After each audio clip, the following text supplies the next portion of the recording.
dice en la primera carta a los Corintios, capítulo 1, versículos del 17 al 25, las siguientes palabras. 1 Corintios, capítulo 1, 17 al 25. Porque no me envió Cristo a bautizar, sino a predicar el evangelio, no con sabiduría de palabras, para que no se haga vana la cruz de Cristo. Porque la palabra de la cruz es locura a los que se pierden, pero a los que se salvan, esto es, a nosotros, es el poder de Dios. Pues está escrito: destruiré la sabiduría de los sabios y desecharé el entendimiento de los entendidos. ¿Dónde está el sabio?, pregunta Dios. ¿Dónde está el entendido? ¿Dónde está el escriba? ¿Dónde están todos los escritores y los disputadores y los que se dicen en este mundo sabios? ¿Que no ha enloquecido Dios la sabiduría del mundo, como lo hizo con los mayas? Pues ya que en la sabiduría de Dios el mundo no conoció a Dios mediante la sabiduría, agradó a Dios salvar a los creyentes por la locura de la predicación. Porque los judíos piden señales, los griegos buscan sabiduría, pero nosotros predicamos a Cristo crucificado. Para los judíos ciertamente tropezadero, y para los gentiles locura, mas para los llamados, así judíos como griegos, Cristo poder de Dios y sabiduría de Dios. Porque lo insensato de Dios es más sabio que los hombres, y lo débil de Dios es más fuerte que los hombres. Este pasaje fue el que me ayudó a mí hace 33 años a conocer a Dios. Después de haber estudiado diversas doctrinas, religiones, cultos, sectas, budismo, el islam, el catolicismo romano, judaísmo, etcétera, etcétera, cuando me enfrento con este pasaje, me doy cuenta que nos estamos enfrentando con un Dios cuyos pensamientos no son nuestros pensamientos, y que el intelecto del ser humano es absolutamente limitado. Y si nosotros queremos trascender o querer transgredir el límite del intelecto que Dios nos ha dado, acabamos locos. Como acabó Jean-Paul Sartre, Friedrich Nietzsche, Hitler, Sigmund Freud, Carlos Darwin. Todos estos hombres ateos trataron de entender el universo, el origen de dónde venimos, quiénes somos, a dónde vamos, cuál es el propósito y la razón y el sentido que la vida tiene que tener, y se enfrentaron con que no podían, a través de su investigación científica, ni tampoco de sus silogismos o tampoco de su conocimiento académico, llegar a la conclusión. Cristo tuvo que bajar del cielo, damas y caballeros, hace 2000 años, para Él del cielo bajar aquí, caminar entre nosotros y revelarnos a todos nosotros los pensamientos de su Padre, los caminos de su Padre, cuál es el origen de la vida, quiénes somos y a dónde nos dirigimos. Todos los demás líderes religiosos han sido seres humanos, como tú y como yo. Nadie pudo haber dicho: yo soy el camino, la verdad y la vida. La Biblia dice que la razón por la cual creó Dios el universo fue por el amor. Sin embargo, el amor no puede, ¿verdad?, ser limitado. El amor necesita tener libertad. Y cuando hay libertad, se implica también un riesgo. O sea, tú no puedes jamás, ni yo tampoco, obligar a nadie a que nos ame. No puedes obligar a tu esposo que te ame. No puedes obligar a tu esposa que te ame, no puedes obligar a tus hijos. El amor necesita libertad, necesita escoger voluntariamente, amar, someterse, seguir o adorar. Pero al mismo tiempo que Dios le da libertad a las criaturas, Dios corrió el riesgo para que cuando las criaturas abusaran de esta libertad, que es las malas acciones y lo que la Biblia llama el pecado, en ese momento la criatura se hacía responsable moralmente delante de Dios. Ahora que hubo estos crímenes en Connecticut, en Estados Unidos, he sido bombardeado con correos preguntándonos que si Dios sabía que este muchacho iba a matar a 12 niñas y a 20 niños varones y a 6 adultos, 26 personas muertas, entre ellos el mismo asesino, muchacho de 20 años. ¿Cuál es la respuesta? ¿Qué podemos decirle nosotros al mundo? Bueno, en el momento en el que Dios le da la libertad a una persona y la persona abusa de esa libertad, esa persona se hace responsable de esas acciones y no Dios. Dios no creó al diablo, Dios creó a un príncipe, ¿verdad? Maravillosamente dotado con sabiduría, con un conocimiento y una inteligencia que tal vez después de Cristo es la criatura más inteligente y sabia del universo, Satanás, y él se convirtió cuando abusó de esa libertad. ¿Qué les quiero decir? Que la respuesta a la maldad es el abuso de la libertad que Dios nos dio. Ahora, la pregunta es, ¿que acaso Dios no puede impedir que la maldad se precipite y se desboque? Si Dios impidiera que tú hicieras lo que tú haces y las cosas malas que yo hago y las personas que matan a los demás, si Dios interviniera en ese momento, coartaría y nos robaría la característica más grande que Dios nos ha dado, la libertad de escoger. En ese momento ya nos haríamos responsables moralmente. Por eso esa famosa frase de que los homosexuales nacen y que le echamos la culpa a los genes y que un hombre se puede casar con un hombre y una mujer con una mujer, ¿verdad? Le quita al hombre y le roba al hombre la responsabilidad moral. Porque en el momento que los genes tienen la culpa, el medio ambiente tiene la culpa, mis padres tienen la culpa, ya no soy responsable moral delante de Dios. ¿Me van siguiendo? Entonces, qué importante es que nosotros nos enfrentemos a la responsabilidad como agentes morales que somos delante de Dios y que las consecuencias de las acciones que tomamos siempre tendrán una repercusión en la vida eterna y en esta vida también. Cuando Dios le da al hombre la libertad y la criatura escoge rebelarse a las leyes de Dios, nos hacemos culpables inmediatamente de esta transgresión. Y esta culpabilidad, estas malas acciones que yo pueda cometer, no pueden ser atribuidas a Dios porque es el resultado del abuso que Dios le dio a esa criatura de su libertad. Este fue el origen entonces de la maldad. Sin embargo, Dios, dice la Biblia, que nos creó espiritualmente capacitados para tener contacto con Él, pero que cuando el ser humano le rechazó en el jardín del Edén, Adán y Eva rechazaron sus leyes, el hombre se separó espiritualmente de Dios. Y la Biblia dice que desde Adán hasta nuestros días hemos nacido todos nosotros conscientes del mundo alrededor.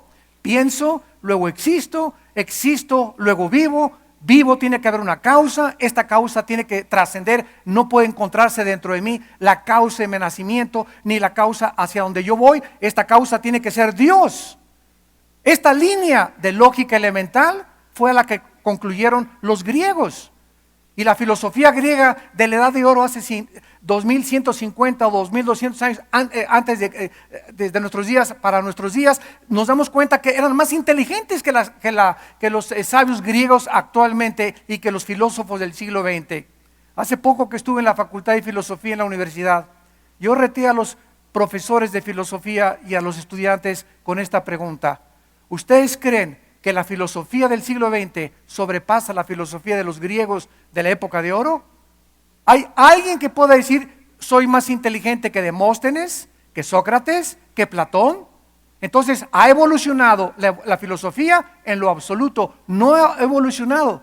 Seguimos especulando, seguimos hipotetizando, seguimos filosofando y nunca llegamos al conocimiento de la verdad. Porque la verdad se encuentra en la persona del Hijo de Dios.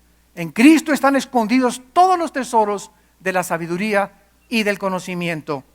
Aun cuando el hombre, la Biblia dice que se separó espiritualmente de Dios, el hombre mantiene, dice en el libro de Santiago capítulo 3 versículo 9, la imagen de Dios. No perdimos la imagen de Dios, está deteriorada dentro de nosotros. Y esta es la razón. Cuando el hombre perdió y se separó espiritualmente de Dios, el hombre, por traer la eternidad, como decía Sigmund Freud, el hombre es incorregiblemente religioso. Inventamos las religiones Y el budismo, el zoroastrismo, catolicismo romano, el islam, el mormonismo, llámale la religión que tú quieras, todas las religiones del mundo tienen el mismo factor común denominador. Sin ninguna excepción, todas las religiones te enseñan que necesitas portarte bien para entrar al cielo o para agradar a los dioses, y en segundo lugar, sacrificios humanos o algún tipo de sacrificio, irte de rodillas durante 1 kilómetro para que te acepte Dios y te diga: mira, Señor, mis rodillas sangrando, ya viste todo lo que estoy haciendo por ti, sana por favor a mi hijita, o trae a mi esposo que se fue, o trae a mi esposa que me dejó. Todas estas características paganas de las religiones son el factor común denominador. Y de repente abrimos la Biblia y nos encontramos con un mensaje totalmente, diametralmente opuesto a las religiones inventadas por nosotros.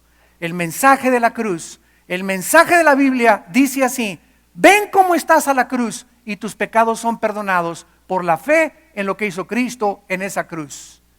Esta sabiduría hace pedazos el conocimiento humano, porque por naturaleza anhelamos nosotros hacer algo para poder entrar al cielo.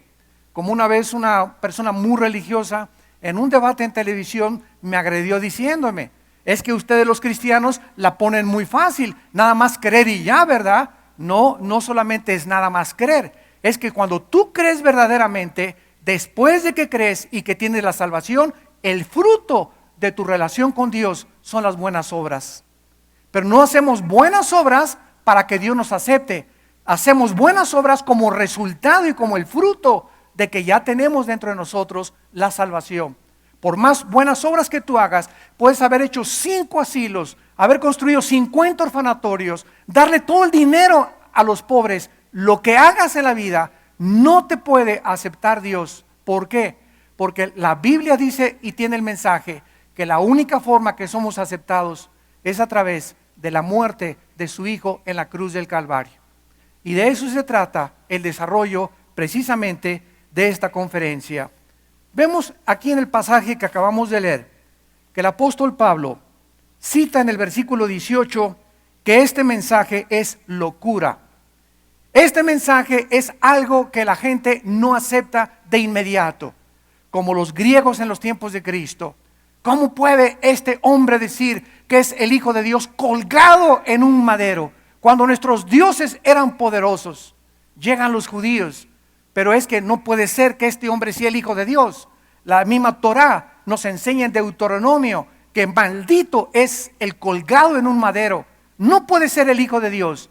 Tanto los judíos como los griegos, o sea, los representantes de la religión como de la filosofía, chocaron cuando Jesús colgaba y abría sus brazos en la cruz. Y todos consideraban una tragedia. ¿Cómo puede llamarse Dios este hombre? Si Dios es Dios, que se salve a Él mismo, que su Padre venga y que lo salve. ¿Cómo permite su Padre que le pongan espinas en la cabeza, que le agujeren las manos de los pies, que lo hagan un guiñapo humano? Porque era un guiñapo humano Cristo en la cruz del Calvario. Y esta intelectualidad de los griegos y de los judíos chocó con el mensaje, porque en esa cruz se encontraba la sabiduría de Dios, haciendo loca la sabiduría de los seres humanos.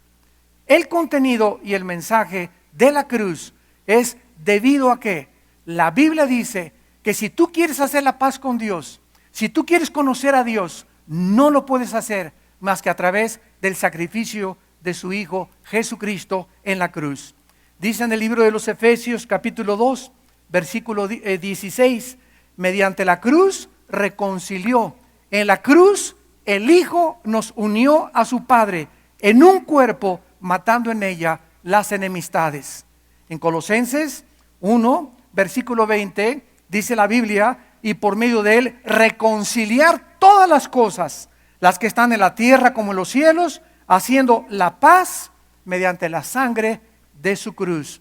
Damas y caballeros, no tenemos que andar buscando sacrificios, no tenemos que andar buscando filosofías y la cultura de los mayas y de los toltecas y de los griegos y de los romanos.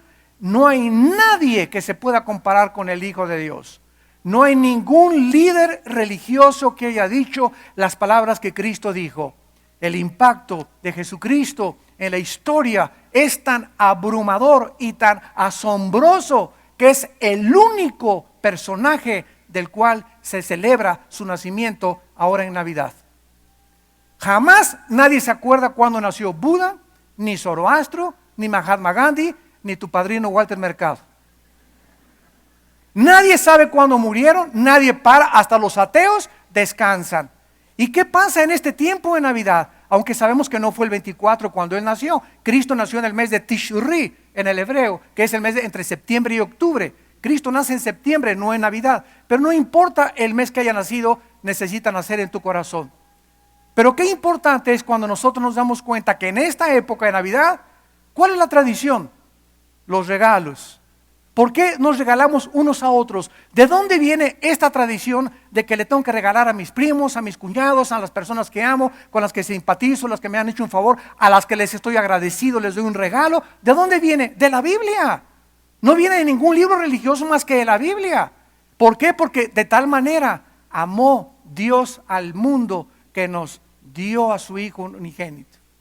Dios fue el primero que nos regaló. Cristo es el don de Dios a nosotros. Dios nos da a su Hijo y permite que lo cuelguen y que lo destrocen en la cruz por el amor que nos tenía.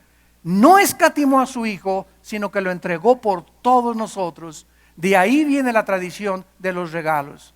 Y cuando decimos feliz Navidad, yo siempre les digo de broma, bueno, la palabra Navidad significa nacimiento, natividad, nativitos en el latín.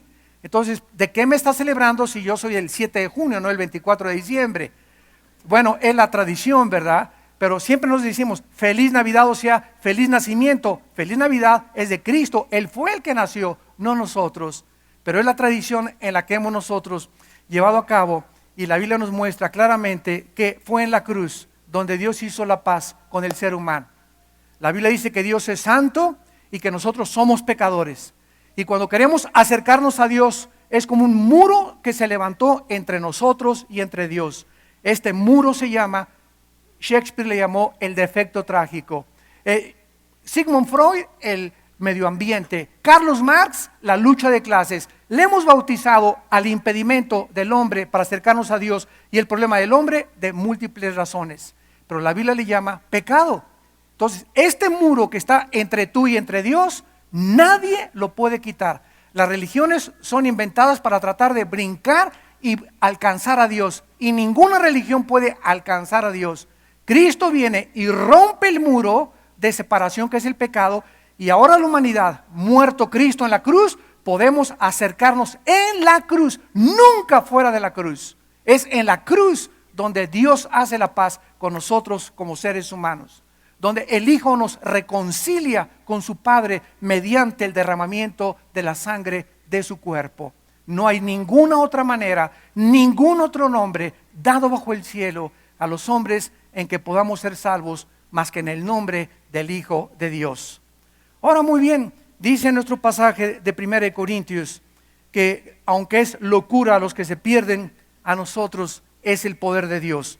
Porque Dios había profetizado en el libro de Isaías 750 años antes de Cristo que Él iba a destruir la sabiduría de los hombres. Por favor, esto es muy importante. Dios no iba a permitir que nosotros inventáramos la forma de acercarnos a Él. Era Dios el que tenía que poner los términos si es que Él es el creador. Nuestra fórmula es, sigue tu religión, tu miércoles de ceniza, bautízate, el domingo ve a tu religión y del lunes al sábado te portas como el hijo del anticristo. Esa es la religión, o sea, la religión te permite hacer todo lo que quieras mientras cumplas con ella, mientras cumplas los ritos. Puedes tener un amante y ser religioso, puedes tener 2 amantes y ser católico, puedes ser borracho, parrandero y jugador, pero el domingo tomas la comunión. Bueno, todo esto es la religiosidad a la que Cristo vino a atacar, damas y caballeros. Y era en la conducta de los fariseos. Y Él les llamó hipócritas, porque de labios me honran, de la boca para afuera, pero su corazón, dijo Cristo, su corazón. Yo vengo a ver las intenciones de tu corazón, los motivos por los cuales hace las cosas, no las acciones externas, sino me interesa la condición de tu corazón. Y tu corazón, dice Cristo, está corrompido. Sepulcros blanqueados, por afuera tienen el manto de que están persinados, Virgen de la Macarena y del Socorro, pero por dentro son un nido de víboras, amargados, resentidos, llenos de odio, con ambiciones, etcétera, etcétera. Y este mensaje fue el que hizo que los religiosos lo levantaran y lo colgaran en una cruz, porque para ellos fue locura. No querían aceptar el mensaje de Dios, que era a través de la sangre en la cruz como podíamos nosotros ser aceptados. Vemos nosotros entonces que la cruz destruye la sabiduría humana. No somos nosotros los que inventamos y decidimos cómo entrar al cielo. Es Dios el que estableció los términos en la Biblia. Y vemos de qué forma esta sabiduría es destruida. Número 2, la cruz de Cristo expone la vanidad y la limitación del razonamiento humano. El ser humano, como decíamos, busca encontrar los misterios de la vida. Y se ponen en flor de loto, se van a cargar energía a Yucatán, que los carguen de energía, se van con los mayas, se van a los Himalayas, se van con los hindúes, a través de la meditación trascendental, otros a través del LSD, la dietilamida de ácido lisérgico, otros con drogas, pero queremos conectarnos con el más allá, con esa fuerza, y comenzamos a inventar cosas porque algo en nuestro espíritu nos dice que algo trasciende la humanidad y el mundo físico que nos rodea. Ese algo es la eternidad. Los egipcios ponían a sus muertos con comida y con sus armas. ¿Quién les dijo a los egipcios que había vida después de la vida? No ha existido una tribu, una civilización que no haya creído que hay vida después de la vida. Los mismos aztecas, toltecas, tlaxcaltecas, chichimecas, aucas, cualquier civilización en la historia siempre ha tenido algo que les dice, hay algo después de esta vida. Dice la Biblia en el libro de Job, que cuando nosotros tratamos de buscar a través de nuestra sabiduría, de nuestro razonamiento, de nuestra investigación científica, vamos a chocar, porque la mente es limitada.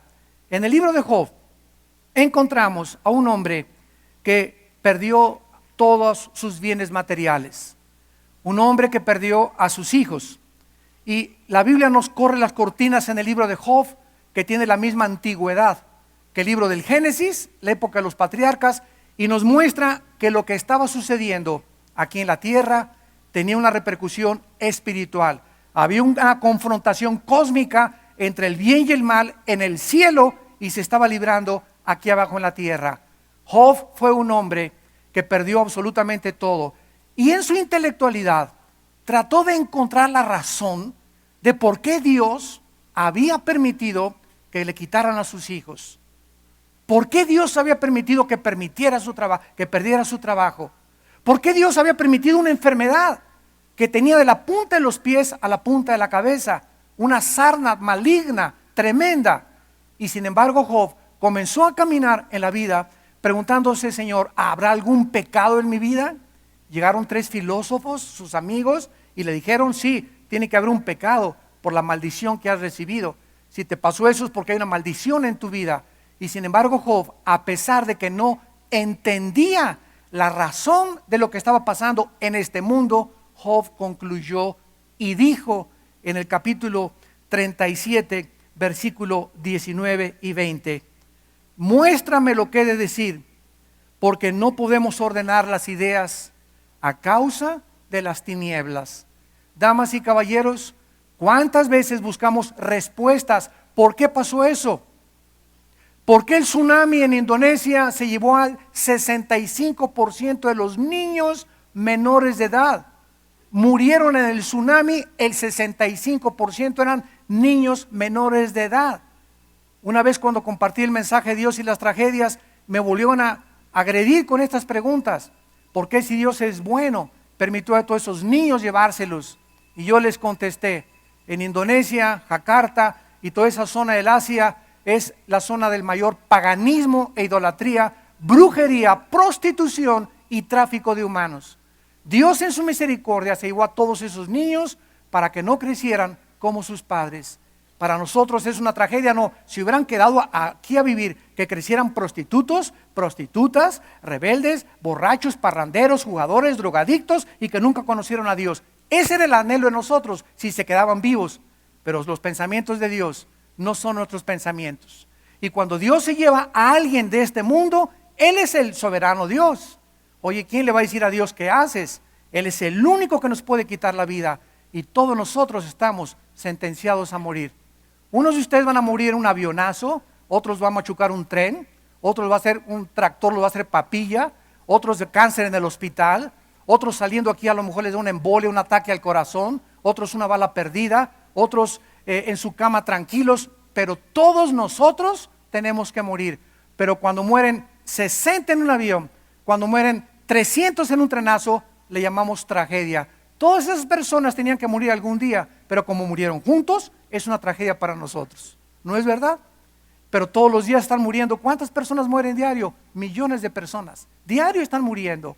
Pero le llamamos tragedia cuando morimos todos juntos, porque no nos gusta morir juntos, ¿verdad? Queremos todos morir en nuestras camas, pero millones de personas mueren todos los días, porque es la ley de la vida. Está establecido que el hombre muera una sola vez y después el juicio, dice Hebreos 9:27.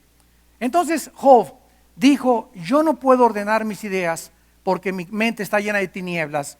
Y ese es el problema de Friedrich Nietzsche. Ese es el problema de Sigmund Freud. Voy a comenzar poco a poco. Sigmund Freud toma a las personas pacientes de neurastenia. ¿Y qué hace Sigmund Freud? Le dice a su mamá: ya no me leas la Biblia, no quiero saber el mensaje de Dios. Déjame, por medio de mi investigación científica, llegar a concluir o a diagnosticar el problema de la irracionalidad y de las personas que se comportan no normales. Entonces los hipnotiza Sigmund Freud y los lleva del consciente a la inconsciencia para que a través del subconsciente puedan regresarlos al inconsciente para regresarlos al consciente. ¿Me van siguiendo? Ya se le están fundiendo los fusibles, ¿verdad? Más sencillo, los hipnotiza para pasarlos del consciente al inconsciente, y ya en el inconsciente, en la mente subconsciente, él creía que tenían traumas que habían adquirido, y al regresarlos otra vez, borrarles a través de del hipnotismo sus problemas mentales. Sin embargo, fracasó rotundamente Freud. Era un hombre que a la 1:30 de la mañana, a las 2 de la mañana, se levantaba gritando, empapado en sudor, gritándole a su esposa: se me aparece. Las mismas alucinaciones que tuvo Freud, las tuvo Adolfo Hitler.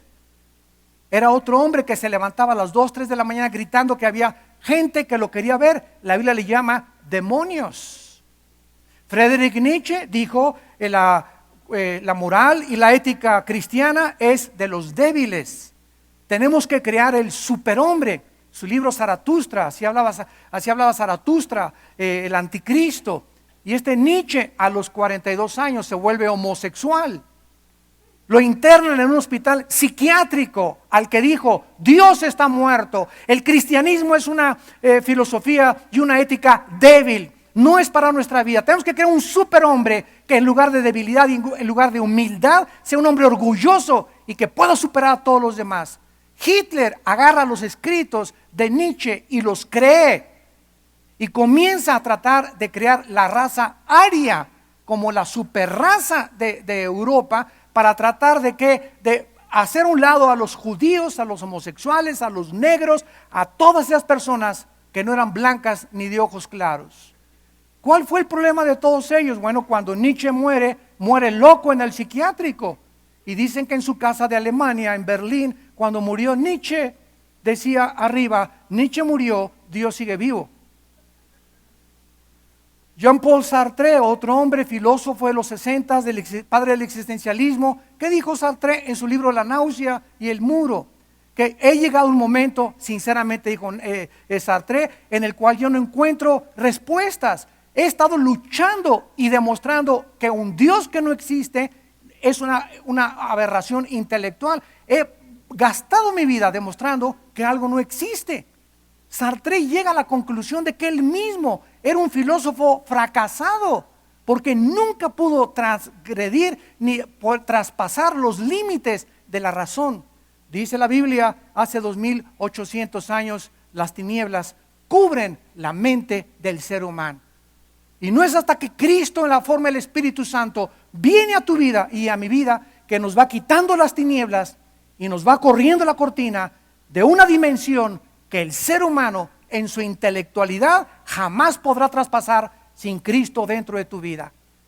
Por eso las personas llegan con la Biblia: esto es un libro hecho por hombres, este libro tiene contradicciones, y cómo un Dios manda a matar a los cananitas, y cómo hay tantos genocidios aquí. La mente natural choca contra los pensamientos de Dios, y el problema no es Dios, es tu mente limitada y finita con la cual naciste por el pecado humano, el cual en la cruz Cristo nos vino a quitar.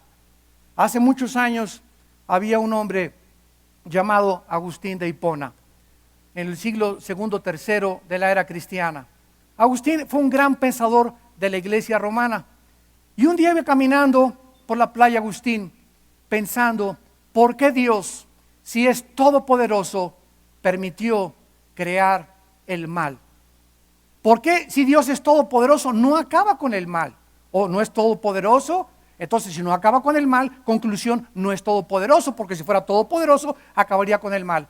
Y este razonamiento es normal y no es pecado. A Dios no le enoja que nosotros nos hagamos y nos cuestionemos. Todo lo contrario, para eso nos dejó la Biblia, porque aquí se encuentran las respuestas.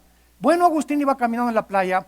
¿Por qué permitió Dios que el diablo tenga libertad y atacarnos y tentarnos? Y se encontró un niño que corría al mar y en un hoyo le echaba el mar en el hoyo. Y el niño corría al mar y ponía agua en sus manos y le echaba en el hoyito. Y le pregunta Agustín al niño: oye niño, ¿qué estás haciendo? Y le contesta el niño: estoy tratando de meter el mar en ese hoyito. Y le contesta Agustín: oye, qué niño tan bruto y tan tonto, ¿cómo se te ocurre a ti? El mar es mucho más grande que ese hoyito. Y se para el niño y le contesta a Agustín: por los pensamientos de Dios son más grandes que la jicarita que tienes aquí. Y Agustín jura, ¿verdad?, que era un ángel en la forma de un niño la que le dio esa lección. Y desde entonces Agustín comenzó a entender algo que es básico y que es absolutamente fundamental para conocer a Dios: la humildad. Si no reconocemos nuestra incapacidad y nuestra limitación intelectual y humana y científica y tecnológica, entonces nos volvemos dioses. Y si no reconoces que necesitas a Dios y que hay algo que va mucho más allá de tu comprensión y de tu intelectualidad y de tu razonamiento, a pesar de tus títulos honoríficos que tú tengas, eres un soberbio. Y es la soberbia humana intelectual la que hizo que Freud, Nietzsche, Carlos Marx, Stalin, Hussein, Gaddafi y todos los dictadores y todo el mismo perfil psicológico de todos los grandes que se han creído dioses, Alejandro el Magno, todos estos hombres en la historia se ensoberbecieron, y cuando llegaron a las alturas, cuando subes arriba, ya no hay aire. Entonces allá se marearon. Todos los que se sientan en la silla presidencial y en el trono se marean. ¿Por qué? Porque no fuimos hechos para subir a la cúspide ni del éxito, ni de la fortuna, ni del dinero sin Dios. Necesitamos a Dios en nuestras vidas. Y ese Dios que estás buscando en tantos conceptos y en tantas religiones se encuentra en la cruz. Porque es en la cruz donde Él nos habló. Y es en la cruz donde lo podemos encontrar. No hay otra forma, dice la Biblia, más que la cruz. Dice en segundo lugar que la cruz destruye la sabiduría porque nos revela la raíz de nuestros problemas. Cuando nosotros damos consejería matrimonial, siempre llegan los matrimonios: mi marido con cara de avestruz, esto y esto y esto. Y la señora, pues, no, es que ella con la cara de caimán que tiene mi esposa. Y vemos al hombre y vemos a la mujer siempre culpando o a uno o al otro. ¿Y cuál es la filosofía y la sabiduría salomónica de la Biblia? cualquier persona que viene a consejería, siempre comenzamos preguntándoles, ya no me digas nada de tu esposa o que tu hijo se fue. Tú, ¿cómo estás con Dios? Siempre tratamos de buscar y arreglar la vida de los demás. Ay, por favor, oren por mi abuelita, oren por mi hija que se fue a la prostitución, o mi hija cogió las drogas, pero tú, ¿cómo te encuentras? ¿Quieres cambiar la vida de tu familia cuando tú estás lleno todavía de podredumbre? Cuando tú cambies y cuando aceptes a Cristo, tendrás el poder de orar, Dios te va a escuchar y tus oraciones harán que tu familia pueda cambiar. Pero si no cambiamos nosotros interiormente, ¿por qué estamos buscando siempre echarle la culpa a alguien más de nuestra infelicidad y de nuestra tragedia, de nuestra amargura y nuestras decepciones y desilusiones? Esa es la mente humana, siempre buscando la irresponsabilidad para hacernos víctimas de las circunstancias. La Biblia nos dice en Jeremías capítulo 17, versículo 9, algo que no le gusta a ningún psicólogo ni a ningún psiquiatra que no tenga al Espíritu de Dios. ¿Cuál es el diagnóstico de la psicología y a la conclusión que llegó Freud? Que el problema se encuentra, ¿dónde? En la psique. El problema se encuentra en la psique. Freud, si hubiera tenido la humildad para hacerle caso a su madre, que le leía la Biblia, hubiera pasado y dado un brinco y se hubiera descubierto que el problema no está en la psique, está en algo mucho más profundo que la Biblia llama el espíritu. El problema humano es espiritual, no es mental. La mente está funciona como funciona, y la mente hace lo que hace porque el espíritu está enfermo. Y no es hasta que el espíritu sea sanado, damas y caballeros, que tu mente puede comenzar a ser normal. Todo lo que le llaman manías depresivas, psicótico, esquizofrénico, paranoico, etcétera, etcétera. Frases con las cuales se ha clasificado los problemas mentales, la Biblia le llama el origen está en el pecado. Cuando nosotros transgredimos las leyes morales de Dios, cuando nosotros hacemos lo que nosotros queremos, afecta nuestra mente. Nos comenzamos a desintegrar. ¿Por qué? Porque no fuimos creados para autogobernarnos ni ser autónomos. Fuimos creados ante un Creador, ante el cual somos responsables, ante el cual después de nuestra muerte le daremos cuenta de todos nuestros pecados, y ese Creador quiere en esta mañana tomarte la mano, que veas la cruz y venir a tu vida como tu Señor y Salvador. Dice Jeremías 17:9, engañoso es el corazón, más que todas las cosas, y perverso. ¿Quién lo conocerá? Cuando tú vas con el psiquiatra, con el psicólogo, con mucho respeto, no hay una terapia. El psicólogo te dice, mire doña Juana, usted está así porque la violaron, usted es frígida porque la violaron, por eso no disfruta el sexo con su esposo, usted es así porque a ti también te violaron y por eso ahora te gustan los hombres, usted es así porque creciste en un prostíbulo, como Lee Harvey Oswald, el que asesinó al presidente Kennedy. En 4 orfanatorios creció sin padre y sin madre. ¿A qué llegaron a la conclusión? Pobre Harvey Oswald, él no tiene la culpa, es víctima de su medio ambiente. Discúlpeme, pero la Biblia no dice así. Cuidado cuando los derechos humanos victimizan a las personas culpables de sus acciones. No siempre se manda a la persona al hospital para que la psiquiatría lo ayude. Somos responsables y tenemos que pagar por lo que hicimos en esta vida o en la otra vida. Entonces, la Biblia nos muestra que hay una maldad dentro de nosotros, se llama pecado. Y este pecado es engañoso, nos engaña y nos dice, el dinero es la felicidad. Deja a tu esposa y vete con una más bonita. Deja eso y aspira al poder. Llega al poder político y llega a ser senador y todo para que puedas, y ya que llegas ahí, y ya que alcanzas la cúspide, y ya que estás en la punta de la montaña, después ¿qué sigue? ¿Quieren más poder? Ya fui presidente, ya fui rey. ¿Qué sigue después de eso? ¿Cómo acaban todos estos hombres, artistas de cine que llegan a la cúspide? Ya tuvieron miles de personas como Elvis Presley, que tenía 500 muchachas esperando acostarse con él en Memphis, Tennessee. 500 mujeres. ¿Cuántos de ustedes, galanes, no están esperando eso? Si tuviera 3 o 4, ¿verdad? Mejor que mi esposa, sería feliz. Si tuviera una casa mucho mejor, sería feliz. Si pudiera alcanzar ese nivel en el cual está mi cuñado o mi tío, será feliz. Siempre queremos que aquí se encuentra la felicidad. Y Cristo dijo, la vida del hombre no consiste en los bienes materiales que posee. Porque ¿de qué te sirve ganar el mundo si pierdes tu alma? Y ya que tengas eso que tú anhelabas, te vas a dar cuenta que sigues vacío dentro de tu corazón. Porque fuimos creados para Dios. Por eso la eternidad nos llama a hacer contacto con algo que trascienda nuestra humanidad. Dice la Biblia que el problema del hombre es el corazón, el pecado. El psiquiatra te puede decir cuáles son tus problemas y el origen de tus problemas, pero escúcheme con mucha atención. Ningún psiquiatra, ningún psicólogo te puede dar una terapia para curarte. Todos usan chochos. Ecuanil, Valium, Prozac. ¿Para qué? Para tratar de bajar o nivelar tu estado químico supuesto y creer que ahí está el problema en tu organismo. Tu problema es un problema de pecado.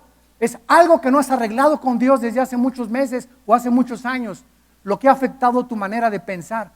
Entonces, ¿qué hacen los psicólogos y los psiquiatras? Drogan a la gente y dejas de Guatemala, sales a Guatepeor. Te conviertes en un drogadicto. Ah, sí, hermano, pero con receta médica, me tomo 3 gramos de Ecuanil diarios. Y ya con eso ya no son drogadictos. Sin embargo, la Biblia dice, ¿verdad?, que Cristo vino a darnos su paz. Mi paz les dejo, mi paz les doy. En la cruz, Cristo colgaba entre el cielo y la tierra y le dieron vinagre y no lo quiso tomar. Porque Él no quería ningún anestésico, quería en sus 5 sentidos morir y pagar por nuestros pecados. Él aceptó todo lo que el mundo le ofrecía porque Él tenía que cumplir la voluntad de su Padre. Y finalmente, el mensaje de la cruz de Cristo nos habla de 3 cosas importantes. En primer lugar, del amor de Dios. ¿Cómo podía Dios demostrarnos que nos amaba? Alguien me dijo, yo quisiera que Dios me mostrara su amor y que sanara a mi papá, que sanara a mi hijo, que me diera dinero, que me diera un mejor trabajo, que me fuera a Orlando estas vacaciones, que fuera a Disneylandia, etcétera, etcétera, o que hubiera sanidades en mi familia. Todas estas cosas son carnales de acuerdo a la Biblia. De tal manera amó Dios que nos dio su vida en una cruz. Si tú quieres saber cuánto te ama Dios, abrió sus manos y te dice en esta mañana, te amo. Así es cuánto te amo.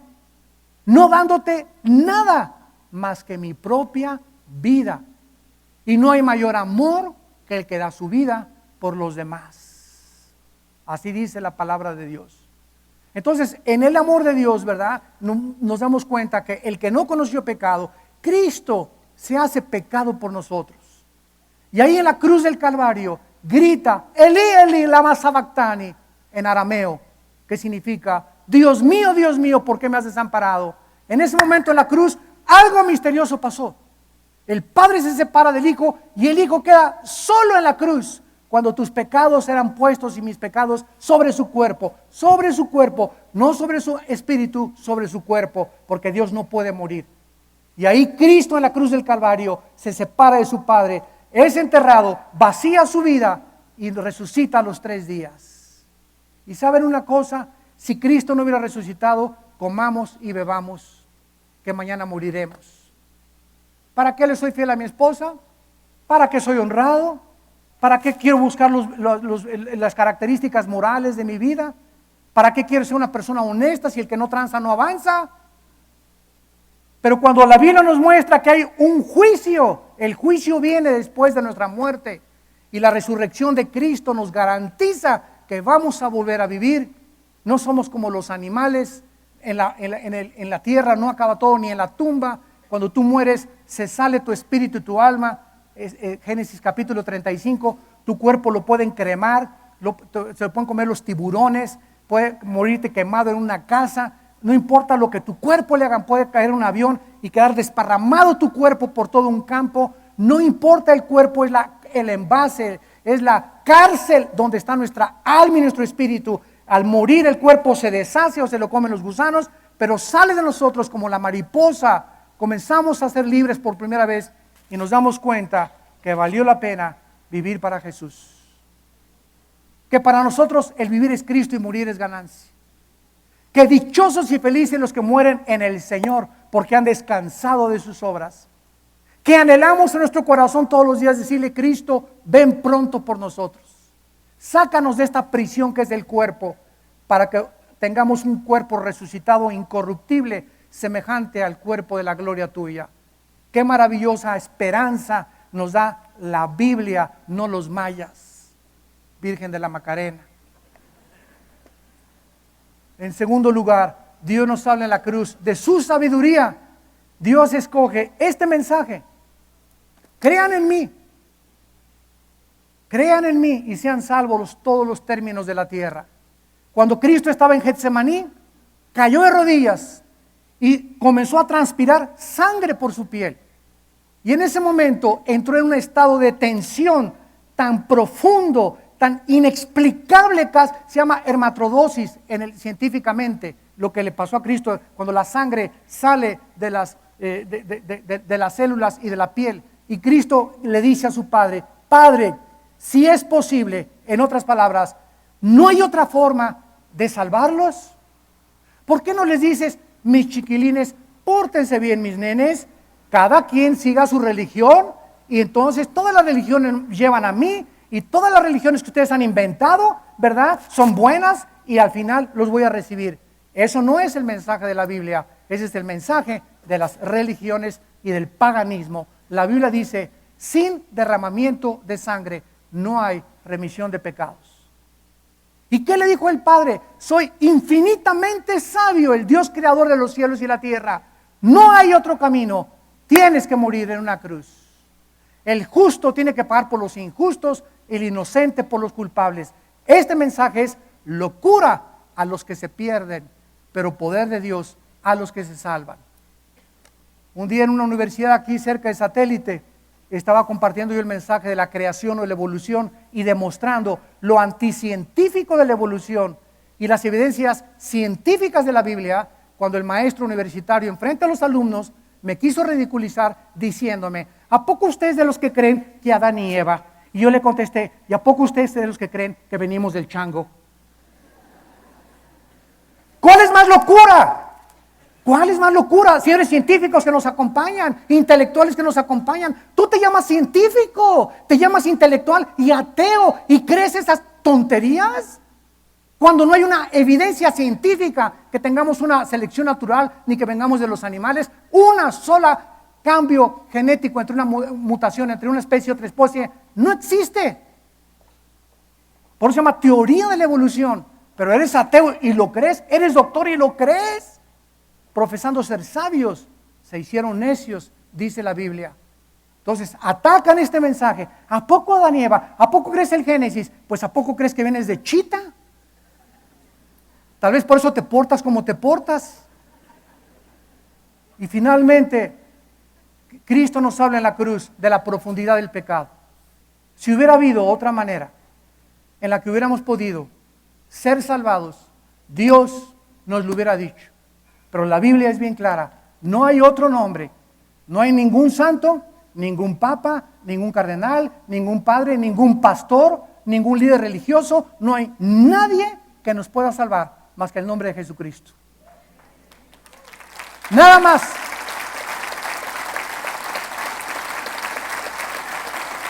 Este mensaje es radical. Para muchos intolerante, como me han dicho en debates con religiosos. Es que usted es un intolerante, me han dicho. Les digo, es que el budismo es ateo. El judaísmo todavía cree en la Torá, pero profesan, ¿verdad?, que rechazan a Jesucristo. El Islam dice que Cristo no es Dios. Y les digo a todos los religiosos: entre ustedes mismos no se ponen de acuerdo. Ninguna religión coincide. Entre ellos se atacan. Entonces, ¿cuál es la verdad de todas las religiones? El cristianismo no es una religión, ni está considerada como una religión, sino como una relación personal, viva, dinámica, orgánica con el Hijo de Dios. Tú puedes ser católico e irte al infierno. Puedes ser protestante e irte al infierno. Puedes ser mormón, testigo, presbiteriano, bautizado y remojado. Y condenarte eternamente.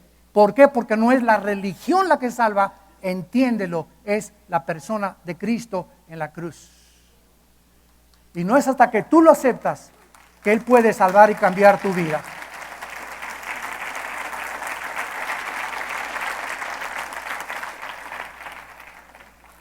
Y finalmente, en los tiempos tan difíciles que estamos viviendo, damas y caballeros, tenemos un mensaje a causa de la esperanza que nos está guardada en los cielos, de la cual estamos oyendo en esta mañana. Estas palabras son palabras de vida, no son palabras intelectuales a tu cerebro. Estas palabras de la Biblia entran y penetran en lo más profundo de tu espíritu. Por eso ahorita te sientes conmovido, porque es Dios a través de la Biblia, no yo, es la Biblia. Yo solamente te digo lo que la Biblia dice, pero estas palabras son fieles y verdaderas. Y estas palabras son las que pueden transformar tu vida y darte la fortaleza para seguir adelante hasta que Él venga por nosotros. Te van a levantar de la depresión en la que veniste, te van a dar esperanza. Te dejó tu esposa, te dejó tu esposo, te dejó tu perro y tu perico, tus padres, eres huérfano, no conocías a tu padre, nunca tienes a madre. Hay un Dios que es nuestro Padre Celestial y quiere entrar a tu vida en esta mañana y quiere transformar tu corazón y quiere decirte que Él es el camino, la verdad y la vida. Y Él es el que te dice en esta mañana: no se turbe tu corazón ni tengas miedo. Si crees en Dios, cree también en mí. En la casa de mi Padre muchas moradas hay. Voy, dijo Jesús, a prepararles lugar a ustedes, para que donde yo esté, ustedes también estén conmigo algún día. Y si me fuere y os prepararé el lugar, vendré otra vez y os tomaré a mí mismo, para que donde yo estoy, ustedes también estén. Yo soy la resurrección y la vida, y cualquiera de ustedes que crea en mí no morirá eternamente. Yo soy el pan que descendió del cielo, que alimenta tu alma, porque no solo de trabajo vivirá el hombre, no solo te levantas y trabajas, te acuestas y trabajas al amanecer. ¿Y para qué trabajas? Para hacer dinero. ¿Para qué quieres dinero? Para mantener a familia. ¿Para qué quieres mantener a familia? Para que se mantengan bien. Y así el ciclo, y pasas, naciste en tinieblas, vives para trabajar y te mueres trabajando en tinieblas sin haber conocido nunca la verdad, ni el propósito, ni el sentido que tu vida puede tener si en esta mañana le entregas tu vida a Jesucristo. No es hasta que hacemos la paz con Dios y le decimos: Padre, creo en esa cruz, en lo que Él hizo en mi lugar. Te acepto, Cristo, como mi Señor y Salvador, que en esta mañana sales transformado por esa puerta. Y de aquí en adelante vas a vivir de milagro en milagro, porque Dios te va a escuchar. Él no escucha a los pecadores, pero Él escucha a los que oran en el nombre de su Hijo Jesucristo. ¿Cuántos de ustedes en esta mañana quisieran venir a la cruz? No les pido que vengan a ninguna religión, vengan a la cruz, hagan la paz con Dios mediante el sacrificio de su Hijo. Y así como están, les pido por unos instantes que inclinen su cabeza. Los que gusten pueden inclinar su cabeza y decirle a Dios en su corazón: en esta mañana, ninguno de ustedes ha venido por coincidencia. Tú tenías una cita en la misericordia y en el amor de Dios por tu vida para escuchar este mensaje de la cruz y del poder de Dios para la salvación de tu alma. En esta mañana en la que tu alma ha sido preparada por el Espíritu Santo, no le rechaces. No endurezcas tu corazón más. Ábrele tu vida a Jesús y dile ahí, con todo tu corazón y con toda tu alma: Señor mío y Dios mío, creo que en esa cruz tú pagaste en mi lugar lo que yo debería haber pagado. Con tu sangre me has lavado y te pido en este instante que entres a mi corazón. Te recibo como mi Señor y mi Salvador. Perdona mis pecados, lávame con tu sangre y creo que a los 3 días resucitaste de entre los muertos para darme hoy la esperanza de que cuando yo muera, moriré en paz. Porque he hecho la paz contigo hoy mediante la muerte de tu Hijo, y me has dado la esperanza de resucitar en el día del juicio para presentarme delante de ti sin tener nada de a qué avergonzarme, porque todo lo hizo tu Hijo Jesucristo en mi lugar. Señor Jesús, entra a mi vida, te recibo como mi Señor y mi Salvador. Dame el poder de vivir para ti, en el nombre de Jesús. Amén. Gracias a Dios por este libro. El libro de los libros, la Biblia. Dichosos y felices los pobres en espíritu, porque ustedes verán a Dios. Dichosos y felices los que lloran en esta mañana por sus pecados, que se han arrepentido sinceramente de su vida y que le han dicho a Dios esta mañana: Señor, perdóname, no puedo pagar con nada las maldades que he hecho, pero tu sangre en la cruz creo que me ha lavado totalmente y que soy una nueva criatura en Cristo Jesús. Dichosos y felices todos ustedes, los misericordiosos, los que tienen compasión de la gente, los que no ven a la gente como objetos para usarlos, sino que ven a las almas y a las personas como almas que necesitan esa mano amorosa tuya y mía para decirles que Dios les ama y que quiere hacer la paz con ellos. Y dichosos y felices todos ustedes en esta mañana que han invitado a Cristo por primera vez a sus vidas, a los cuales les pido que si hiciste esta oración, te pongas de pie en tu lugar. Párense los que hicieron esta oración por primera vez. Gracias a Dios, gracias a Dios. Gracias, que Dios los bendiga. Gracias, que Dios te bendiga. Gracias a Dios.